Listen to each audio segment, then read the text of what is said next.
A alienação parental ocorre quando uma criança é programada para odiar um dos seus genitores.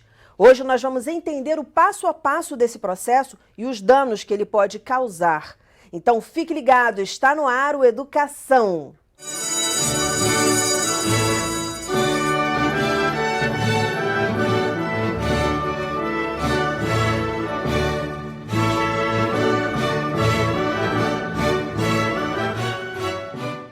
Meus convidados são Adriano Dias, fundador do Grupo Igualdade, a advogada Adileia Triani e a psicóloga Débora Mascarenhas. Muito bem-vindos ao programa. E eu quero começar perguntando como é que a alienação parental ocorre. Em geral, por fruto das separações, independente se foram uniões estáveis ou casamentos, você tem essa prática de um dos genitores de tentar inicialmente afastar o convívio com o outro, e vai até mesmo a tentativa de romper laços, romper vínculos afetivos com o outro genitor. Isso foi identificado consideravelmente há pouco tempo, né? E a gente tem na sociedade essa dificuldade de centenas, de milhares talvez, de crianças sofrendo com esse problema, e ainda há um desconhecimento grande. Então, a gente que passa por esse processo, a gente tenta se empenhar exatamente nisso, não só reconhecendo técnicos que trabalham nessas áreas, tentar fazer uma divulgação que existe essa prática e que muitos órgãos que são responsáveis de garantir o direito da criança não têm agido nesse sentido. As relações humanas, elas são muito diversas, né? Elas são construídas fruto das relações que a gente tem. Então imagina, vamos começar a pensar, né? Uma criança muito pequena que tem como sua figura de cuidados, né? Seja a mãe ou seja o pai, porque a gente também não pode generalizar. A gente sabe que tem muito mais alienação acontecendo dos pais, né? Dos pais ficarem fora dessa relação de cuidado das crianças, mas a gente não pode dizer que sempre são os pais os que ficam fora.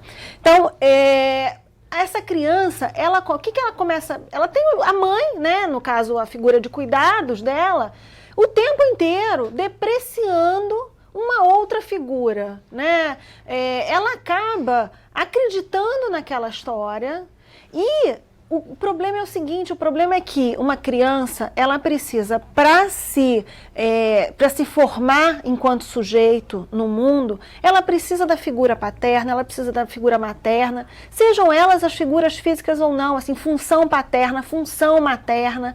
Então, essa criança ela vai ter danos muito sérios. Por quê? Porque ela fica como se fosse sem um pedaço dessa formação dela.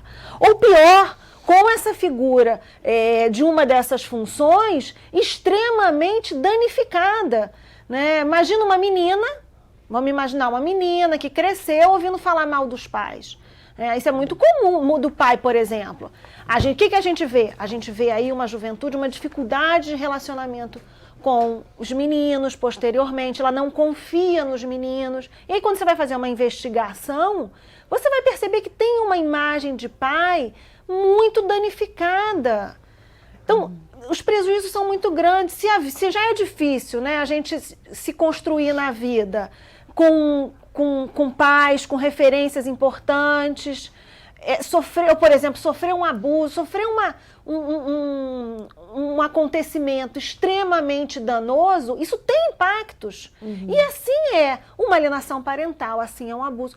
Toda vez que você tem uma formação e ao longo dessa formação lhe tiram alguma coisa, isso inevitavelmente vai ter uma consequência.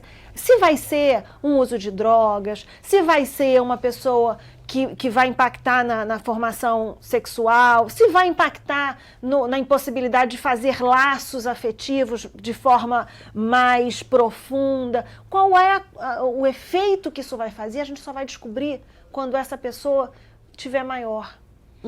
Mas que quase o que a síndrome mostra, né? Não é à toa que essa síndrome foi formulada, síndrome de alienação parental.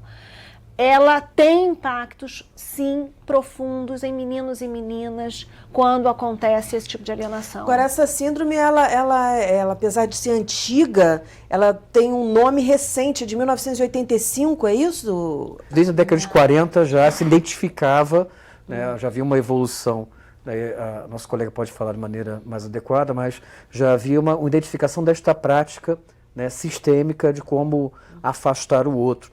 E aí, só completando um pouco o que o nosso colega falou, em relação a danos, a gente que participa de vários grupos, né, de pais e mães, lamentavelmente majoritariamente pais, que sofrem, né, com as várias formas, várias práticas de relação parental, a gente teme muito o que vai acontecer depois.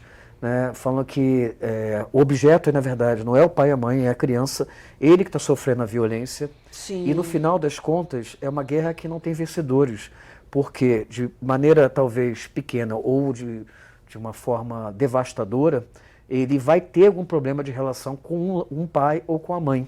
Né? Ele vai entender que aquela mãe praticou durante tanto tempo a forma de afastá-lo daquele outro ser que ele ama tanto, que é o pai, né, e vai ter ou um rompimento com essa mãe ou num outro olhar que não seja tão afetivo de uma construção sadia.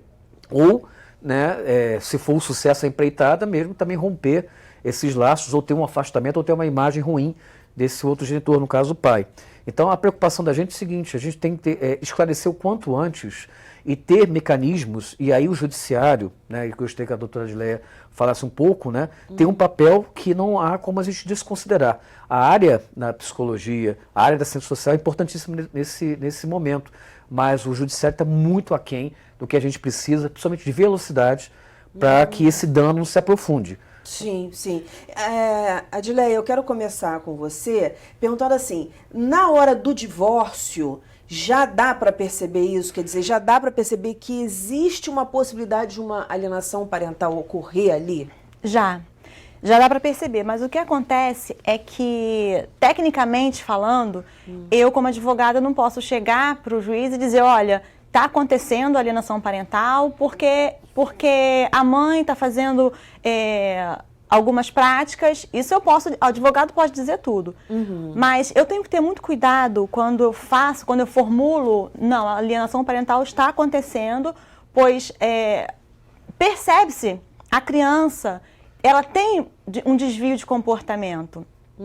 Então, o que nós vamos fazer? Pedir um estudo técnico que o judiciário, eu até estava conversando com o Adriano e com a Débora, que o judiciário ele tem falhado, porque o estudo feito com a equipe multidisciplinar, que é o psicólogo e o assistente social, é defasado.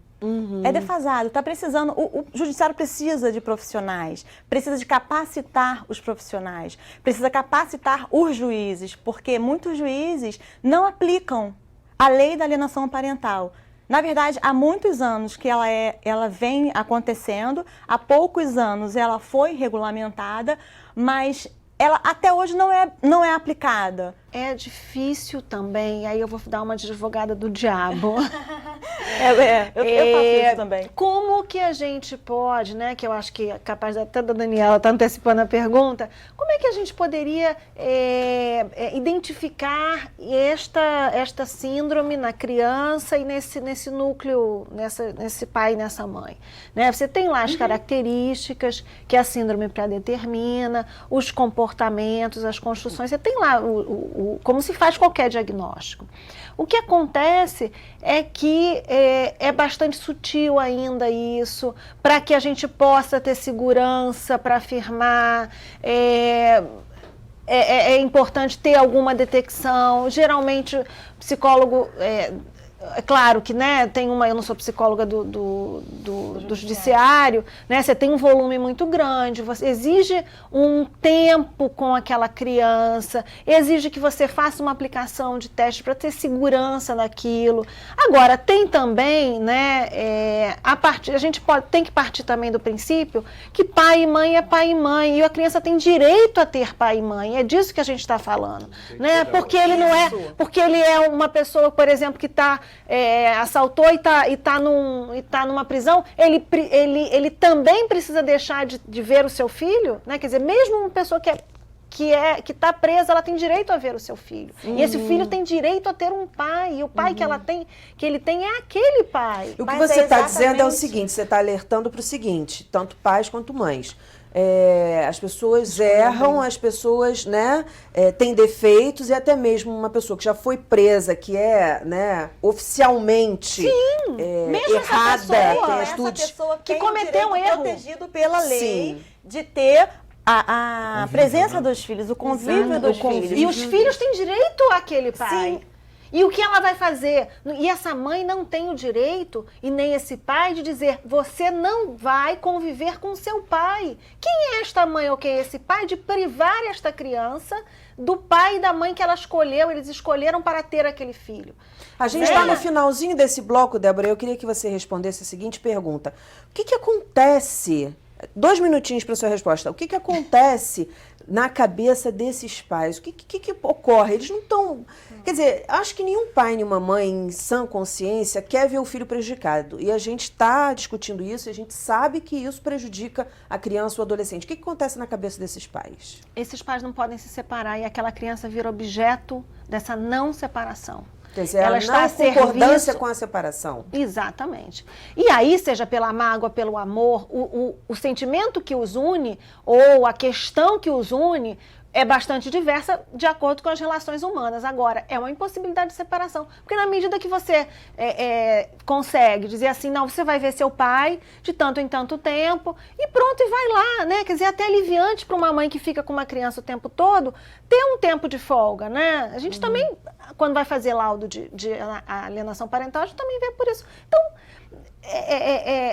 não tem como, um objeto, ele virou objeto pelo qual sustenta aquela relação. É isso, em última instância. Moeda de troca. Já que você me deu 2 minutos. Na verdade, se fala de alienação de pai e mãe, mas a lei fala de outros parentes, tá? Vamos falar sobre isso no próximo bloco. A gente vai para um breve intervalo e volta já já. Não desgruda.